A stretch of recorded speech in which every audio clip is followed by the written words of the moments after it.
శేఖర్ భాషా గారిని బిగ్ బాస్లోకి పిలిస్తే వెళ్తారా? వెళ్ళే ఛాన్స్ ఏదైనా ఉందా? ఇఫ్ ఇన్ కేస్ ఆఫర్ వస్తే. రెండు రకాల విషయాలు అయిపోయిందమ్మా. అంటే ఏ రకమైన ఆధారం లేకుండా కూడా కొన్ని ఆరోపణలు చేసేస్తుంటారు. రాజ్ తరుణ్ నాకు కోట్లు ఇచ్చేసాడని, నేను ఇదంతా బిగ్ బాస్ కోసం చేస్తున్నాను అని చెప్పి. దీనివల్ల ఏమవుతుందంటే రేపు రాజ్ తరుణ్ మామూలుగా కలుద్దాం అనుకున్నా కూడా ఒక స్నేహపూర్వకంగా ఒకసారి వెళ్ళి, అంటే ఇంత జరిగిన తర్వాత రాజ్ తరుణ్ నాకు టచ్లోకి వచ్చాడనే విషయం, ఆయన బయటకు వచ్చిన తర్వాత పిలిచాడు, వాళ్ళ నాన్నగారు వాళ్ళందరూ మాట్లాడతారు, అదని నాకు ఇప్పుడు కాస్త బెటర్ ఫ్రెండ్. ఇంతకుముందు ఏదో జస్ట్ మీడియా ఫ్రెండ్ అంతే. అయినా కూడా రాజ్ తరుణ్ నేను అడిగితే ఇప్పుడైనా ఇంటర్వ్యూ ఇస్తాడు, భయ అసలు ఏంటి చెప్పని చెప్పి. రాజ్ తరుణ్కి ఒక ఇది ఉంది, దాన్ని ఏమంటారు, ఏదో ఏదో చెప్పారు బా, ఏదో ఫోబియా, సమ్ ఫోబియా, క్లోస్టర్ ఫోబియా అని ఏదో అంటారు. మీరు గమనించండి, ఆ ప్రెస్ మీట్స్లో తనకి కొంచెం వణుకు వస్తుంది. సో ఒకటేసారి క్లోజ్డ్ డోర్స్ మధ్య ఎక్కువ ఏది ఉంటే ఆయనకి కొంచెం ఇది ఉంటుంది, అదేదో ఉంది తనకి. బట్ నువ్వు ఒక్కడికి కావాలంటే చెప్పు, ఇస్తానని. ఎందుకయ్యా మనకి ఇప్పటికే ఆల్రెడీ నానా రకాలు అనుకుంటున్నారు, నువ్వేదో నాకు కోట్లు కోట్లు ఇచ్చేసావు అని చెప్పి అది చెప్పి అంత ఇచ్చేది ఉంటే ఈవిడికి సెటిల్ చేసుకుంటాడు. అయినా కూడా పాయింట్ అంటే ఇచ్చినా అది చాలా తప్పు, అపాత్రదానం మహాపాపం అని ఉంది. సరే అదొకటి. సో లేకపోతే నేను నిజంగానే ఇంకొకటి ఏంటంటే బిగ్ బాస్కి వెళ్ళాలంటే కూడా నాకు భయం వస్తుంది. నాకు నిజానికి బిగ్ బాస్కి వెళ్ళాలనే ఒక ఇంట్రెస్ట్ ఉంది. లాస్ట్ ఇయర్ పిలిచినప్పుడే ఏదో నేను సెలెక్ట్ అవ్వలేదు. సరే నాకు ఇంట్రెస్ట్ కాబట్టి వెళ్ళాను నేను అక్కడికి. నాకు ఇంట్రెస్ట్ ఉంది, కానీ ఇప్పుడు వెళ్తే వీళ్ళందరూ నేను దీనికోసం ఇది చేశాను అనుకుంటారేమో అని ఒకటి ఉంది. ఇంకొకటి ఏంటంటే వెళ్ళాలనుకోవడానికి ఇంకొక రీజన్ ఏంటంటే దట్స్ ఎ బిగ్గర్ ప్లాట్ఫామ్. అంతే కదా. సో రేపు నేను చేయబోయే ఈ ఆశయం ఏదైతే ఉందో, ఈ BNS 69, 68 వీటి మీద పోరాటానికి కూడా నాకు కొంత స్టేచర్ పెరిగితే మోర్ వెయిటేజ్ నేను వెళ్ళి చేసే పోరాటానికి ఇంకొంచెం సపోర్ట్ గట్టిగా దొరుకుతుంది. ఆ వేదికగా నేను దీన్ని ఏదన్నా చేయగలనా అని కూడా ఆలోచిస్తున్నాను.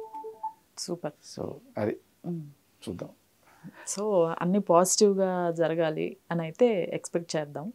ఇంకొక చివరి ఒకటి అడగాలనుకుంటున్నాను. లావణ్య కేసు వదిలేసేసేయండి, కంప్లీట్గా బయటకు వచ్చేసేయండి.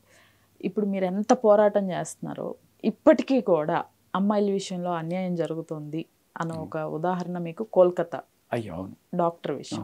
దానిపైన అసలు ఎలా తీసుకోవచ్చు అంటారు? ఈ కోణాన్ని ఎలా చూస్తారు మీరు? అమ్మాయి ఇవి 2 డిఫరెంట్ సెగ్మెంట్. వాళ్ళు నిజానికి మనుషులు కాదు, మృగాలు. వాళ్ళని ఎక్కడ పెట్టాలి అక్కడ, ఎంత అంటే మృగాల్లాగానే ట్రీట్ చేయాలన్నట్టుగా అనిపిస్తుంది. కాకపోతే అక్కడ వాళ్ళకన్నా దారుణమైన వాళ్ళు ఎవరంటే వాళ్ళని కాపాడడానికి చూసేవాళ్ళు. అది చాలా పెద్ద శిక్ష. వాళ్ళని అంటే వాళ్ళు పోలీసులో ఉండొచ్చు, లేకపోతే ఆ మెడికల్ కాలేజ్లో ఉండొచ్చు, అడ్మినిస్ట్రేషన్ అయి ఉండొచ్చు. వీళ్ళని చాలా గట్టిగా కొట్టాల్సిన పరిస్థితి. అంటే చెప్తారు కదా, ఒక అమాయకుడు ఆక్రోశం కన్నా ఒక మేధావి మౌనం అనేది చాలా ఇది అవుతుందని చెప్పి. ఒక మంచి మంచి పొజిషన్స్లో ఉంటూ ఇవాళ రేపట్లో ఏమైపోయిందంటే పోలీసులు అందరని కాదు, కొంతమంది గట్టిగానే ఉంది పర్సంటేజ్, అలాగే లాయర్లు అండ్ అఫీషియల్స్, వీళ్ళందరూ కూడా ఓకే మనం ఎందుకు వచ్చాము ఈ ప్రొఫెషన్లోకి అనేది పక్కన పెట్టేసి ఎంత సంపాదించుకున్నాం, ఎలా సంపాదించుకోవాలి, అంటే కరెక్టా కాదా అనేది పక్కన పెట్టేసి సంపాదించుకోవడం మీదే ఎక్కువైపోయింది. సంపాదించుకోవడానికి రకరకాల మార్గాలు ఉన్నాయి, కానీ అమాయకుల మీద వాళ్ళకి జరిగిన అన్యాయాల మీద పేలలేరుకునే ఇవి చేయొద్దు ఎప్పటికీ కూడా. నేను అంటే భారతీయుడిలాగా మరీ చంపేయడాలు ఇవన్నీ అన్నాను, కానీ మొన్న ఎక్కడో పెద్ద డ్రగ్స్ కేసు ఏదో పట్టుకున్నారు, 4,000 కోట్లు ఎంతో పెట్టుకున్నారు. సో అది కూడా తప్పే. కానీ ఒకవేళ అలా తినే పోలీసులు ఎవరన్నా ఉంటే, లంచాలు మింగే పోలీసులు లేకపోతే అఫీషియల్స్ ఎవరన్నా ఉంటే కొంతలో కొంత అంటే అది తప్పే, కానీ ఆ తప్పులో కూడా బెటర్ తప్పు అంటారు చూడండి. అందరూ ఎదవలే, ఇందులో బెటర్ ఎవరో ఎన్నుకోవాలి మనం అంటారు చూడండి రాజకీయాల్లోకి వచ్చినప్పుడు. అలా అట్లాంటి దరిద్రుల దగ్గర నువ్వు ఏదైనా చేయి చాచి తీసుకో, అది తక్కువలో తక్కువ పాపం, అది కూడా శిక్ష తప్పే. కానీ కళ్ళ ముందు కనబడుతుంది ఒక అమ్మాయికి ఇంత దారుణంగా అన్యాయం జరిగిందని చెప్పి, ఆ అమ్మాయిని కాపాడడానికి ఎందుకు వస్తున్నారు వీళ్ళు? ఆ అమ్మాయిని అంత దారుణం చేసిన వాళ్ళని కాపాడడానికి వీళ్ళు ఎందుకు వస్తున్నారు? చాలా తప్పది.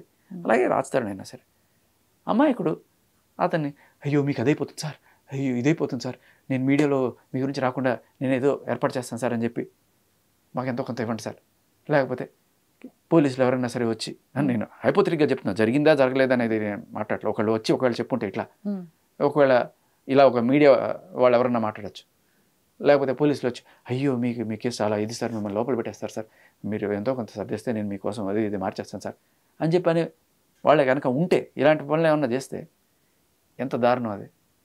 ఒకడు అమాయకుడు అని తెలిసి వాళ్ళ దగ్గర నుంచి నువ్వు డబ్బులు గుంజాలి జస్ట్ బికాస్ ఏదో డబ్బులు ఉన్నాయి కాబట్టి, తప్పు కదా. ఇది నేను చెప్పేది కలకత్తా విషయంలో ఇంకోటి ఏ విషయమైనా సరే, తప్పు చేసేవాళ్ళు ఎంత దరిద్రులు ఉన్నారో వాళ్ళని రక్షించడానికి చేసేవాళ్ళు ఉన్నారు చూసారు, వాళ్ళు ఇంకా పెద్ద దరిద్రులు, వాళ్ళు చాలా గట్టి కొట్టాలి. వాళ్ళని లిటరల్లీ మృగాలను వేటాడినా తప్పలేదు, బట్ వీళ్ళని we should bring them to justice. అయితే శేఖర్ గారు ఇంకొక విషయం, ఆల్రెడీ వేణుస్వామి ఉదంతం చూస్తున్నారు మీరు. నిన్న ఒకటి పాయింట్ తీసుకురావడం జరిగింది, మేము సూసైడ్ చేసుకొని చచ్చిపోతాము, జర్నలిస్ట్ మూర్తి గారు అమౌంట్ కోసం ఇదంతా చేస్తున్నారు అనే విషయాన్ని రైస్ చేశారు. ఈ సూసైడ్ డ్రామాలు మనం చాలానే చూసాం.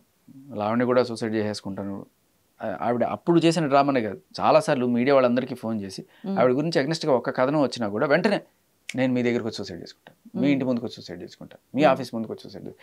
ఇది ఒక బ్లాక్మెయిలింగ్కి మన దగ్గర అవతల వ్యక్తికి సంబంధించిన ఏమీ లేనప్పుడు ఫైనల్గా ఈ అస్త్రం అనమాట సూసైడ్ అనేది. సో ఇవన్నీ కూడా వాళ్ళ దగ్గర రెడీగా ఉంటాయి. సో అదే అస్త్రం అనుకోవచ్చు. నిజంగా సూసైడ్ చేసుకోవాలనుకునే వాళ్ళు ఎవడు కూడా నేను సూసైడ్ చేసుకుంటున్నాను రోయ్ అని చెప్పి ఎవడు డప్పు కొట్టుకొని చెప్పుకోడు. అండ్ అవి జస్ట్ ఆపడానికి ఏదో రకంగా వాళ్ళ మీద వస్తున్న కథనాలను ఆపడానికి వాళ్ళు చేస్తున్న ఒక అస్త్రం అంతే. అయితే మూర్తి గారి పైన మీ అభిప్రాయం ఏంటి, జర్నలిస్ట్ మూర్తి గారి పైన? ఎందుకంటే మీరు media I have really huge respect for him. Okay, నేను ఆయన కథనాలన్నీ చూస్తుంటాను. హీఈస్ ఎ సిన్సియర్ జర్నలిస్ట్ అని నా ఒపీనియన్. నాకు అంత డెప్త్గా తెలియదు, బట్ చూసినంత కాలం I really feel he's a genuine guy. But Venuswamy garu చేస్తున్న ఆరోపణలు ఏంటి అంటే అమౌంట్ తీసుకొని కొంత అమౌంట్, అమ్మ నన్ను కూడా అన్నారు ఇప్పుడు, నాకు తెలిసి నిజమే ఇలా అంటే నిజాలు బయట పెట్టే ప్రతి ఒక్కరిని కూడా నువ్వు డబ్బులు తీసుకున్నావు.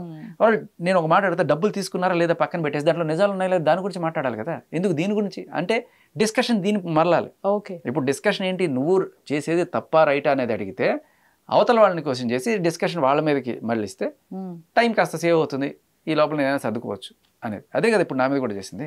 రైట్, దీనికి కూడా రిలేట్ చేశారు అయితే మళ్ళీ మీరు? అదే అంటున్నాను. లేదు ఇది జస్ట్ జనరల్ మోడస్ ఆఫ్ ఆపరండి. ఇప్పుడు ఆవిడ చేసినా ఎవరు చేసినా సూసైడ్ సేమ్ మోడస్ ఆఫ్ ఆపరండి. అవతల వాళ్ళ మీద బురద చల్లడం, డబ్బులు తీసుకున్నావు, అమ్ముడిపోయావు, ఏ సాక్ష్యాలు ఉండవు దీనికి. ఒక్కటి చూపించమన్నాడు సాక్ష్యం, నోటికొచ్చి ఇప్పుడు ఈయన ఆధారాలు చూపిస్తూ మాట్లాడుతున్నాడు, ఈయన జస్ట్ ఆరోపణలే కదా. అవును, ఏ రేంజ్లో ఉంటాయంటే ఈ ఆరోపణలు మీడియాలో నలుగురు అడిగేసరికి ఆఖరికి ఇవాళ నేను బిగ్ బాస్కి వెళ్ళాలంటే దీనికోసం చేసేనా అనుకునే సిచ్యువేషన్లో వచ్చిన పరిస్థితి. జాతకాల గురించి ఒక మాట చెప్తానమ్మా. చెప్పండి. ఇప్పుడు ఈ గ్రహాలు అవన్నీ తిరుగుతుంటాయి కదా, దాని నుంచే కదా నీ జాతకాలు అని చెప్పేది. నేను నమ్ముతా, నాకు కొంత ఐడియా ఉంది.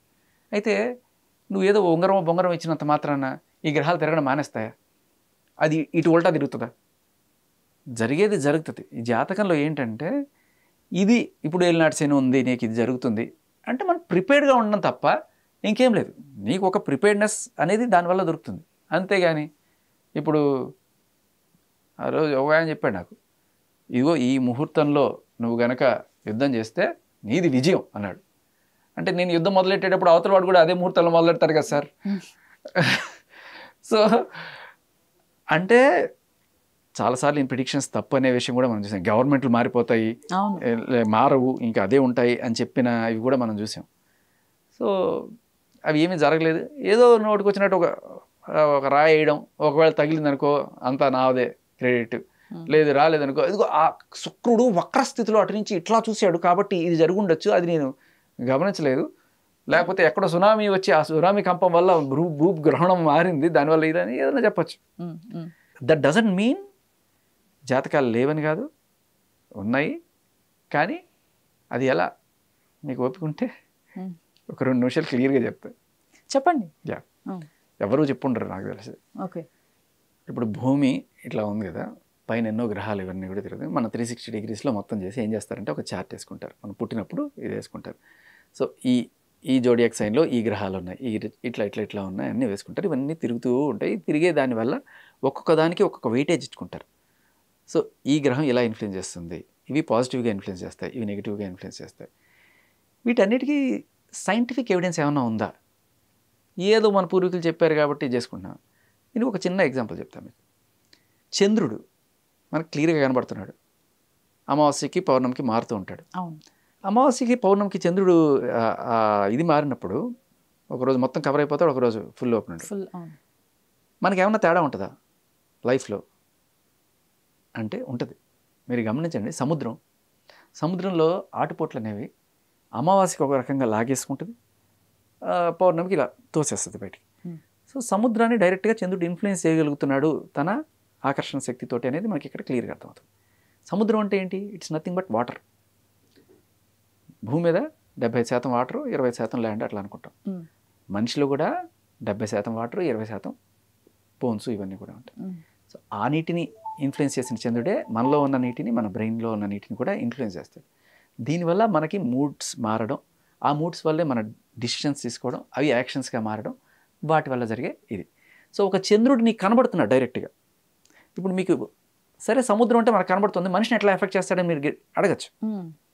మీరు ఎప్పుడన్నా పిచ్చి ఆసుపత్రికి వెళ్ళి ఒక పిచ్చివాడిని కనుక గమనిస్తే ఒక 15 రోజులు లేకపోతే అట్లీస్ట్ పోనీ ఒక అమావాస్యకి ఒక పౌర్ణమికి వెళ్తే వాళ్ళు చాలా డిఫరెంట్ రియాక్షన్స్ ఉంటాయి.